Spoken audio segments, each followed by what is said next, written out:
मित्रांनो, एक महिला असते आपल्या पतीला आणि 5 मुलांना सोडून एका भाड्याच्या रूममध्ये राहत असते. पती आणि 5 मुलांना सोडून सेपरेट भाड्याच्या रूममध्ये राहण्याचं कारण असं होतं की या महिलेला वेगवेगळ्या प्रियकरांसोबत वेळ घालवण्याची सवय होती. आणि असंच एक दिवस ही महिला आपल्या एका प्रियकराला बोलावते. त्यानंतर तिच्या आणखी 2 प्रियकरांना त्या भाड्याच्या रूममध्ये बोलावते आणि नंतर या तिघा चौघांमध्ये असं काहीतरी होतं जे आज रोजी सोशल मीडियावरती व्हायरल झाले आहे. नक्की त्या ठिकाणी काय घडले होते? या घटनेमध्ये क्राईम तर नक्कीच आहे, मात्र कोणाची हत्या झाली का आणि कशी झाली हे संपूर्ण प्रकरण मी आपल्याला सांगणार आहे. बस व्हिडिओ शेवटपर्यंत बघा. नमस्कार, स्वप्नील क्राईम टॉक्स मध्ये आपले स्वागत आहे. आजच्या आपल्या सत्य घटनेची सुरुवात होते उत्तर प्रदेशच्या मऊ जिल्ह्यातून. सराय लखनसी नावाचं एक पोलीस स्टेशन आहे आणि याच पोलीस स्टेशन अंतर्गत एक महिला राहत असते जिचं वय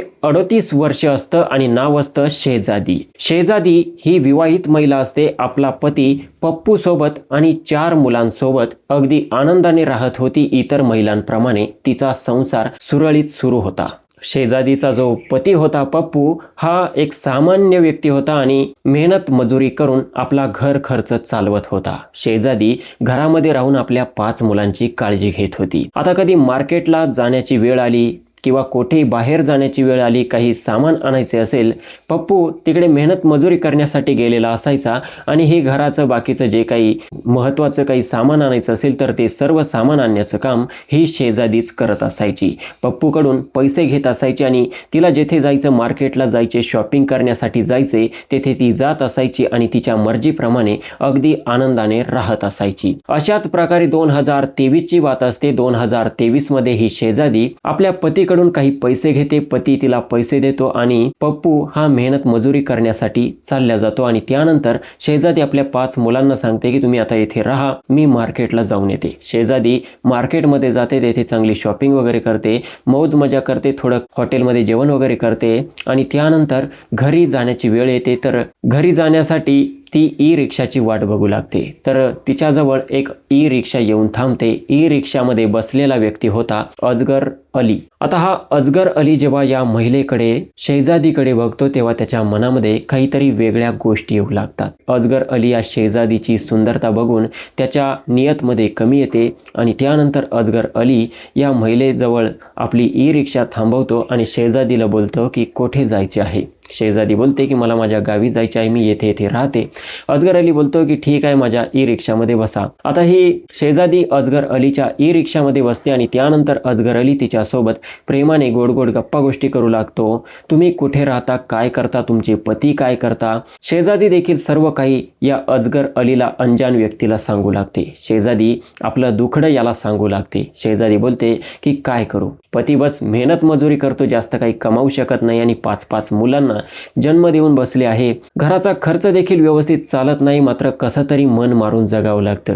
दिवसभर पती कामामध्ये व्यस्त असतो आणि तो मला देखील चांगली वेळ देऊ शकत नाही. आता या अजगर अलीला कळून चुकतंय की आपण ज्या ठिकाणी निशाणा लावला आहे तो निशाणा अतिशय अचूक लागला आहे. अजगर अली बोलतो की एवढी काळजी करू नका, जर तुम्हाला कसलीही गरज पडली माझा मोबाईल नंबर घेऊन टाका आणि मला कॉल करत जा. शेजादी खुश होते आणि अजगर अलीचा कॉन्टॅक्ट नंबर घेते. अजगर अली अगदी प्रेमाने तिला तिच्या गावी सोडतो आणि बोलतो की मी येथून पुढे तुम्हाला कॉल करत जाईन आणि तुम्ही देखील मला कॉल करत जा. आता येथून पुढे मित्रांनो, अजगर अलीला जेव्हा कधी वेळ मिळायची तेव्हा हा शेजादीला कॉल करत असायचा. अजगर अलीचं देखील लग्न झालेलं होतं, त्याला मूलबाळ सर्व गोष्टी होत्या, तो ई रिक्षा चालवत होता, त्याचं सर्व काही व्यवस्थित होतं. मात्र अजगर अली आता या शेजादीच्या प्रेमात पडला होता आणि शेजादी जी होती हिचे देखील सर्व काही व्यवस्थित होतं, मात्र तिला ऐशो आरामात राहायचं होतं. तिला ते संसाराची किचकिच नको होती. त्यामुळे ती देखील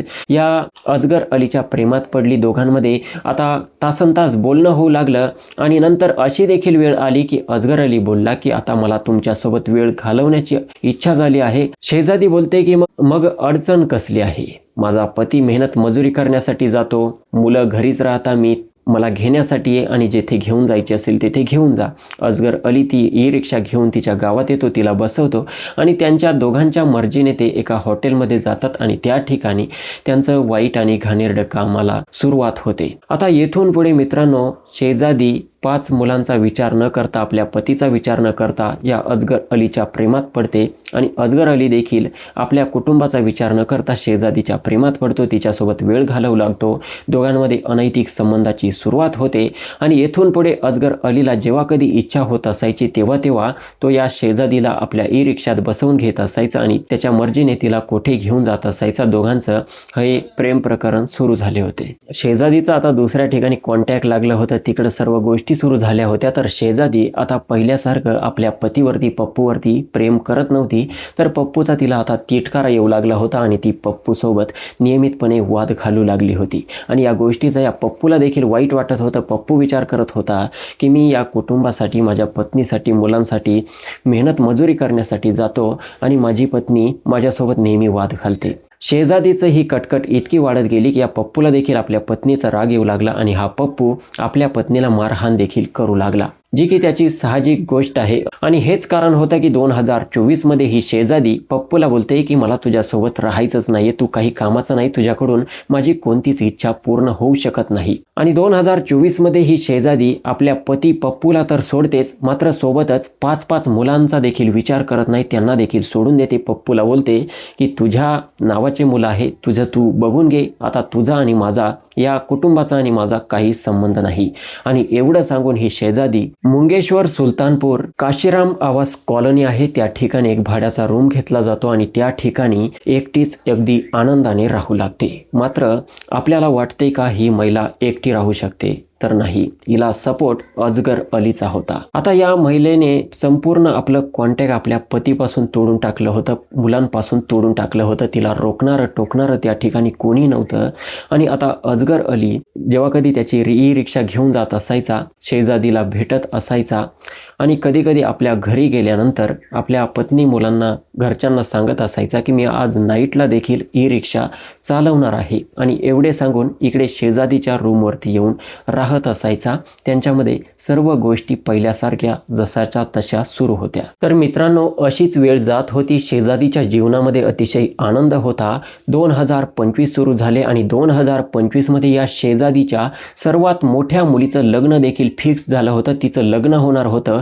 शेजादीला कळवण्यात आलं होतं, मात्र शेजादी अक्षरशः आपल्या मुलीच्या लग्नाला देखील गेली नव्हती, कारण शेजादीने प्रण घेऊन टाकला होता की त्या कुटुंबाशी माझा काही संबंध नाही. आणि इकडे त्या अजगर अलीसोबत काळं तोंड करत होती. अजगर अली देखील आपल्या कुटुंबाला वेळ कमी देत होता आणि इकडे शेजादीला जास्त वेळ देत होता. आणि त्यामुळे ही शेजादी या अजगर अलीला अक्षरशः आपला पतीच मानू लागली होती. पती पत्नी हे नव्हते, मात्र मानायला काय जाते. अजगर अली शेजादीला आपली पत्नी मानायचा आणि शेजादी अजगरला आपला पती मानत असायची. अशा प्रकारे दिवसामागून दिवस जात होते. 2026 सुरू झाले आणि 2026 मध्ये शेजादी एकतर ऑलरेडी एक फ्री माइंड महिला होती, फिरण्यासाठी मार्केटला जाते आणि मार्केटमध्ये काही सामान वगैरे घेते आणि नंतर पुन्हा आपल्या रूमकडे जाऊ लागते. तर एका मुलाची बाईक येते. 28 वर्षांचा मुलगा असतो. त्या नौजवान हट्ट्याकट्ट्या पहिलवानासारख्या तरुणाचं नाव असतं आकाशराव. आता ही महिला जी असते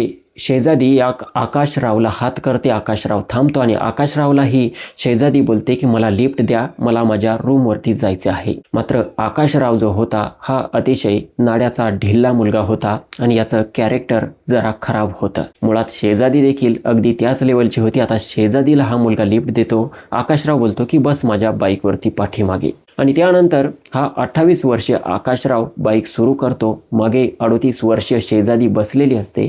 आता आकाशराव या महिलेची जवानी, सुंदरता बघून त्या ठिकाणी घायाळ होतो आणि या महिलेसोबत ओळख वाढवण्याचा प्रयत्न करू लागतो. आकाशराव शेजादीला विचारतो की तू कुठे राहते, काय करते, तुझा पती काय करतो, वगैरे वगैरे सर्व डिटेल्स घेण्यात येते. तर शेजादीला कळू लागतं की हा आकाशराव कदाचित आपल्यावरती फिदा होत आहे. आणि त्यानंतर ही शेजादी सांगते की काही नाही, मी बस भाड्याच्या रूममध्ये राहते, मला मूलबाळ वगैरे काही नाही आहे, बस माझा एक पती आहे ज्याचं नाव आहे अजगर अली. अशा प्रकारे खोटं सांगते. आणि तोपर्यंत हा मुलगा तिला तिच्या रूमपर्यंत आणून सोडतो. आणि जसं हा रूमपर्यंत आणून सोडतो तर त्याने काहीतरी उपकार केले होते, तिला आणून सोडलं होतं. तर शेजादी बोलते की माझ्या रूमवरती चला, चहा पाणी घ्या. आणि त्यानंतर देखील या शेजादी मागे तिच्या रूममध्ये जातो. आता शेजादी त्याच्यासोबत गोड गोड गप्पा गोष्टी करत करत त्याला चहा पाणी करते. आणि त्यानंतर हा अली बोलतो की खरं तर मला तुम्ही खूप आवडले आहे आणि मला तुमच्या संपर्कात यायचं आहे. शेजादी ऑलरेडी एका पतीला सोडलेला सोडलेलं, 5 मुलांना सोडलेलं, नंतर दुसऱ्याच्या लिव्हिंगमध्ये राहणारी. तिला काही वाटलं नाही. ती बोलते की ठीक आहे, तू दिसायला सुंदर आहे, मात्र एक गोष्ट लक्षात ठेव का माझा पती आहे आणि तो ई रिक्षा चालवून कधीही येत असतो, त्यामुळे तू माझ्यासोबत कॉलवरती कॉन्टॅक्टमध्ये राहत जा, मात्र मला कधी कॉल करत जाऊ नको, मी तुला स्वतःहून कॉल करत जाईन. आणि त्यानंतर हा आकाशराव खुश होतो आणि तेथून घरी निघून जातो. आता तेथून पुढे ही शेजादी या आकाशरावच्या देखील संपर्कात येऊ लागली, त्याच्यासोबत तासनतास बोलणं करू लागली. जो अजगर अली होता त्याला तर पती मानलेलंच होतं. अजगर अली वारंवार हिच्याकडे येत असायचा, जात असायचा. मात्र पुढे चालून हा आकाशराव बोलतो की मला तुझ्यासोबत वेळ घालवण्याची इच्छा झाली आहे. शेजादी बोलते की ठीक आहे, तुझी तशी इच्छा असेल तर येऊ शकतो, बस येताना मला 5,000 रुपये घेऊन ये. आता आकाशराव देखील 5,000 रुपये घेतो आणि या महिलेकडे जातो. आतमध्ये गेल्यानंतर दरवाजा बंद होतो. महिला अगोदर, शेजादी अगोदर त्याच्याकडून 5,000 रुपये घेते आणि त्यानंतर दोघांचं काळा कारनामा त्या ठिकाणी सुरू होतो. आता मित्रांनो, शेजादीला देखील त्या ठिकाणी चांगलं वाटतं आणि शेजादी बोलते की अशाच प्रकारे मी तुला आनंद देत राहील, तू मला पैशांची मात्र कधी कमी पडू देऊ नको. आकाशराव बोलतो की तुला पैशांची कसली अडचण आली तर मला सांगत जा. आणि तेथून पुढे ही शेजादी या आकाशरावच्या देखील संपर्कात राहू लागते. जेव्हा कधी अजगर अली नसायचा तेव्हा ती आकाशरावला देखील आपल्या रूमवरती बोलावून घेत असायची. असेच दिवस जात होते तर एक दिवस हा 28 वर्षांचा अविवाहित मुलगा, आकाशरावचाच एक मित्र होता ज्याचं नाव होतं सूरज. सूरज आणि आकाश अतिशय चांगले मित्र होते आणि दोघे सोबत बसून एका ठिकाणी नशा करत होते, दारू पीत होते. आता जशी नशा होऊ लागते तसा हा आकाशराव आपल्या मित्राला सूरजला बोलू लागतो की सध्या मी जीवनाच्या चांगल्या प्रकारे मजा घेत आहे. सूरज बोलतो की तू कुठे मजा घेत आहे, कोणासोबत घेत आहे? आकाशराव सांगतो की आहे अशी अशी महिला 38 वर्षांची आहे, मात्र ती महिला अतिशय पुढची आहे, तिला या गोष्टींची खूप इच्छा आहे, ती कधी थकत नसते. आता हे ऐकून त्याचा जो मित्र असतो त्याच्याच लेवलचा असतो, ज्याचं नाव असतं सूरज, हा सूरज आपल्या मित्राला आकाशला बोलतो की यार माझी देखील त्या ठिकाणी सेटिंग लावून देणार. जो आकाशराव असतो ठीक आहे, आता मी जेव्हा पुढच्या वेळी तिच्याकडे जाईन, असं लगेच डायरेक्टली तर बोलता येणार नाही, कदाचित तिला राग आला तर माझं देखील कॉन्टॅक्ट कट होईल, त्यापेक्षा मी पुढच्या वेळी जेव्हा तिला भेटण्यासाठी जाईन आणि त्यावेळी मी तुझं नाव नक्की घेईन. आणि अशा प्रकारे दोघे दारू पितात आणि दारू पिल्यानंतर हा आकाशराव या महिलेला कॉल करतो. शेजादीला बोलतो की माझी इच्छा झाली आहे. शेजादी बोलते की ठीक आहे, आज माझा पती अजगर अली येणार नाहीये तर तू येऊ शकतो. आणि त्यानंतर हा आकाशराव या शेजादीकडे जातो. शेजादीकडे गेल्यानंतर दोघांमध्ये त्या वाईट गोष्टी होतात, दोघे गुप्त संबंध बनवतात. आणि एवढं सर्व झाल्यानंतर जी शेजादी असते ही बोलते की मला खूप छान वाटते तुझ्यासोबत या गोष्टी करण्यासाठी. आता या आकाशरावला कळून चुकतं की महिला अतिशय पुढची आहे, तिच्या पतीला धोका देत आहे. तर आकाशराव बोलतो की जर तुला वाईट वाटणार नसेल, राग येणार नसेल तर एक गोष्ट बोलू का? शेजारी बोलते की बोल, तुझ्या काय मनात आहे ते बोल, मी तुझी गर्लफ्रेंडच आहे. त्यानंतर हा आकाशराव सांगतो की माझा एक मित्र आहे सूरज नावाचा, माझ्याच एजचा आहे, त्याचं देखील लग्न झालेलं नाही आणि त्याची इच्छा आहे तुझ्यासोबत वेळ घालवण्याची. आता एवढं ऐकल्यानंतर जी शेजादी असते आकाशरावला बोलते की ठीक आहे, जर तुझी देखील तशी इच्छा असेल तर मी तयार आहे, बस मला याबद्दल पैसे देखील लागतील. आकाश बोलतो की पैशांची काळजी करू नको, तुला पैसे वेळेवर भेटून जातील. आणि त्यानंतर हा आकाशराव स्वतःच आपल्या मित्राला कॉल करतो, त्याला ॲड्रेस सांगण्यात येतो आणि ॲड्रेस सांगितल्यानंतर जो त्याचा मित्र असतो सूरज, हा देखील त्या ठिकाणी त्या रूममध्ये येतो. दरवाजा आतमधून बंद करण्यात येतो आणि त्यानंतर या तिघांमध्ये देखील तो कारनामा सुरू होतो. यावरून आपण समजू शकतो की जी शेजादी होती ही कोणत्या लेवलची महिला होती. आता येथून पुढे मित्रांनो, शेजादी अजगर अलीला तिने पती मानलेलं होतं. जेव्हा जेव्हा अजगर अली त्याच्या कुटुंबासोबत राहायचा, ज्या रात्री अजगर अली इकडे येत नसायचा त्या रात्री या दोनही तरुणांना सोबतच आपल्या घरामध्ये बोलवत असायची आणि ते गुप्त नाते प्रस्थापित करत असायची. अशा प्रकारे सर्व काही हिच्या आयुष्यात सुरू होतं. दिवस जात होते तर जुलैचा महिना होता आणि जुलै महिन्यामध्ये जो अजगर अली होता हा रात्रीचा ई रिक्षा चालवून थकला होता. अर्धी रात्र होती. अजगर अली विचार करतो की आता घरी जाण्यापेक्षा मी माझ्या शेजादीकडेच जातो. अजगर अली आपली ई रिक्षा घेऊन या शेजादीच्या रूमवरती येतो. ई रिक्षा त्या ठिकाणी पार्क करतो कॉलनीमध्ये आणि जसा दरवाजा वाजवू लागतो आतमध्ये शेजादी, आकाशराव, त्याचा मित्र सूरज या तिघांमध्ये कारनामा सुरू होता. आता शेजादी घाबरतच दरवाजा उघडते, समोर बघते तर तिचा पहिला प्रियकर अजगर अली बाहेर उभा होता. आता अजगर अलीला कळून चुकतं की ही शेजादी या दोन जणांसोबत या ठिकाणी काय करत असावी. ते जे दोघे जण असतात यांना वाटते की हिचा पती आला आणि कसेबसे त्या ठिकाणून पळून जाण्यात कामयाब होतात आणि त्यानंतर अजगर अली या शेजादीला विचारू लागतो की हे दोन जण या ठिकाणी काय करत होते. शेजादी अजगर अलीला बोलते की लाईटचा प्रॉब्लेम झाला होता, लाईट खराब झाली होती, लाईन दुरुस्ती करण्यासाठी आले होते. अजगर अली बोलतो की मी इतका देखील वेडा नाही,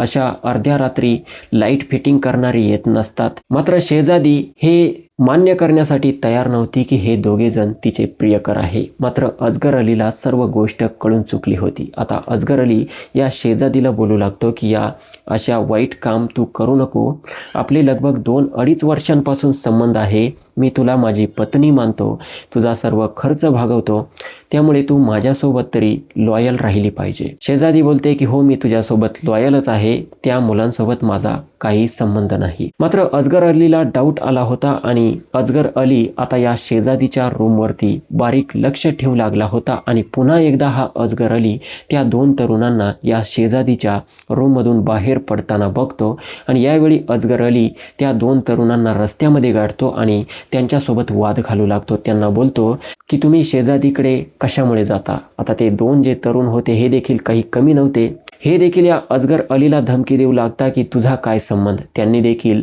आता शेजादीची डिटेल काढली होती आणि त्यांना माहीत झालं होतं की हा शेजादीचा पती नाहीये. ते दोघे तरुण या अजगर अलीला धमकी देऊ लागतात की तुझा काही संबंध नाही, आम्ही आमच्या मर्जीने तिच्याकडे जातो आणि यामध्ये तिची देखील मर्जी आहे, जर तुला संपर्क ठेवायचा असेल तर ठेव, नाही तर तू तिच्या संपर्कातून निघू शकतो. आता हे ऐकल्यानंतर अजगर अलीला देखील राग येतो आणि अजगर अली न राहून यातील एका मुलाच्या, एका तरुणाच्या एक कानशिलात लगावतो आणि तेथून निघून जातो. मात्र या कानशिलात लगावल्याचा राग या आकाश आणि सूरजला इतका येतो की दोघेही एक गंभीर विचार करतात आणि तिकडे शेजादीला कॉल करतात. शेजादीला बोलतात की तू ज्या व्यक्तीला पती बोलते तो तुझा पती नाही, प्रियकर आहे, आम्हाला माहीत आहे आणि हा व्यक्ती आम्हाला त्रास देत आहे, त्याने आम्हाला मारहाण केली आहे. शेजादी बोलते मग मी तरी काय करू, 2-2.5 वर्षांपासून त्याचा संपर्क आहे, त्याने मला भरपूर मदत केली आहे. आता ते दोघे तरुण या शेजादीच्या रूमवरती येतात, दरवाजा बंद करतात आणि त्यानंतर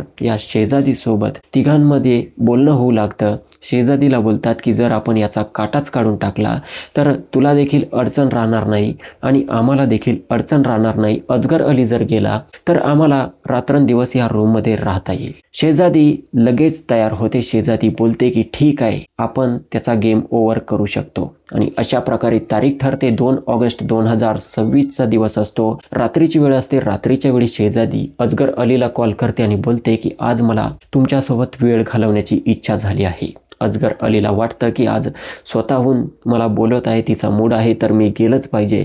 अजगर अली आपली ई रिक्षा घेऊन तेथे येतो, ई रिक्षा पार्क करतो आणि सरळ या शेजादीच्या रूममध्ये जातो. दोघांमध्ये ते वाईट काम होतं आणि प्लॅनिंगनुसार नंतर लगभग 1 तासानंतर हे आकाशराव आणि सूरज देखील येतात. दरवाजा आतमधून बंद करतात आणि आतमध्ये शेजादी, आकाशराव आणि त्याचा मित्र सूरज तिघे मिळून या अजगर अलीचा गळा वगैरे दाबतात.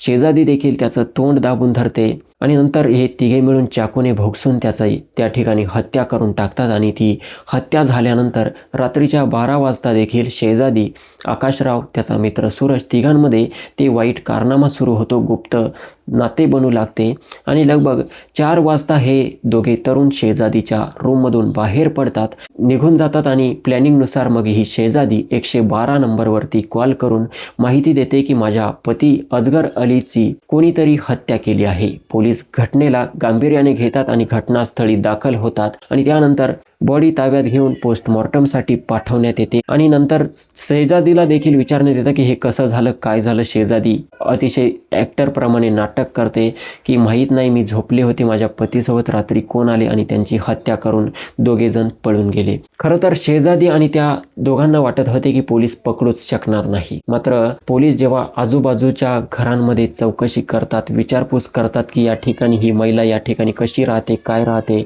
या घरी कोण कोण येत राहते, तर लोक सर्व काही सांगून देतात की जो अजगर अली ही दुनिया सोडून गेला हा शेजादीचा पती नव्हता तर तिचा प्रियकर होता. शेजादीचा पती पप्पू आहे आणि तिला 5 मुलं देखील आहे. त्यांना सोडून ही शेजादी इकडे राहत होती आणि हिच्याकडे त्या अजगर अली व्यतिरिक्त देखील 2 जण येत होते. पोलिसांना कळून चुकतं की पाणी कुठेतरी नाही तर पाणी या ठिकाणी शेजादीमध्येच मुरत आहे. आता पोलीस या शेजादीचा मोबाईल घेतात आणि त्याचं सर्व हिस्ट्री काढतात. तर हिस्ट्रीमध्ये पोलिसांसमोर माहिती येते की शेजादी अजगर अलीच्या संपर्का अगोदर या 2 तरुणांसोबत देखील संपर्कात होती. संशयाच्या आधारावरती शेजादीला उचलण्यात येतं आणि जेव्हा पोलीस स्टेशनमध्ये हिची चांगली पिटाई करण्यात येते तेव्हा शेजादी तुटते आणि आपली पप्पूपासून सुरू असलेली 5 मुलांपासून सुरू असलेली तर 2-2 तरुणांपर्यंत जाऊन पोहोचलेली कहाणी पोलिसांना सांगते. ही कहाणी ऐकून पोलीस देखील हैराण होतात आणि विचार करतात